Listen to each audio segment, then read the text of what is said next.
द्रौपदी नहीं, दासी के श्राप के कारण हुआ था धृतराष्ट्र का सर्वनाश। महाभारत युद्ध के लिए किस्सों किताबों में भले ही पांडवों से अन्याय और द्रौपदी के अपमान को लिखा गया है और बताया गया है, लेकिन इस भयंकर नरसंहार के मूल में एक ऐसा व्यक्ति था जिसका चित्रांकन हमेशा से एक असहाय राजा के तौर पर होता है। दरअसल एक कोई और नहीं, हस्तिनापुर नरेश धृतराष्ट्र थे।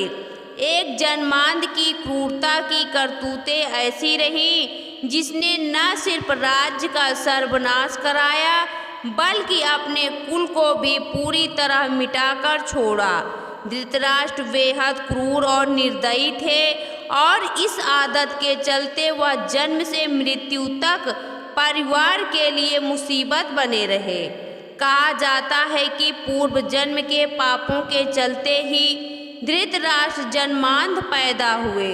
पूर्व जन्म में भी धृतराष्ट्र बेहद निर्दयी राजा थे।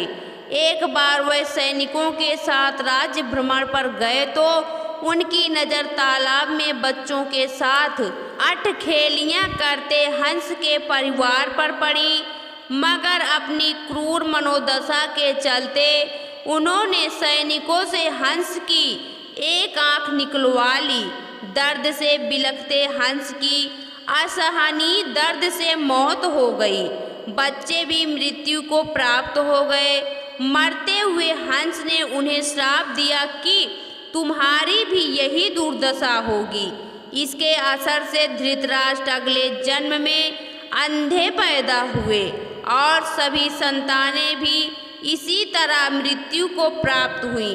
भीष्म ने धृतराष्ट्र का विवाह गांधार की राजकुमारी गांधारी से तय किया, मगर ज्योतिषों ने सलाह दी कि गांधारी के पहले विवाह पर संकट है, इसलिए पहला विवाह एक बकरे से कराया गया।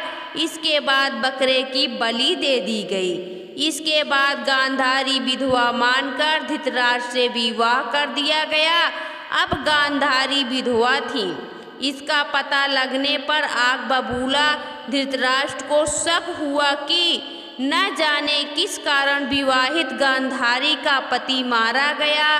धृतराष्ट्र ने धोखे के लिए अपने ससुर राजा सुबल को माना और पूरे परिवार को कारागार में डाल दिया। यहाँ पर पूरे परिवार की जगह सिर्फ एक व्यक्ति का भोजन दिया जाता था। भूखे परिवार ने परिवार में कोई तो जीवित बचे, इसलिए यह भोजन सबसे छोटे पुत्र शकुनी को दिया जाए। ऐसे में बाकी परिवार भूख से मर गया और शकुनी बहन गांधारी के साथ हस्तिनापुर में बचा रह गया, जिसका बदला उसने कुरुवंश का सर्वनाश करवा कर लिया।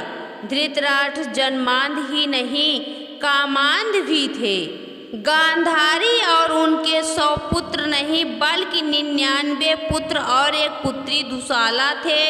इस दौरान गांधारी गर्भवती थी तो धृतराष्ट्र ने राजमहल की दासी से अनाचार किया, जिससे युयुत्सु का जन्म हुआ। इस तरह कौरव 100 पूरे हुए। आहत दासी ने धृतराष्ट्र को दावाग्नि में भस्म होने का श्राप दिया।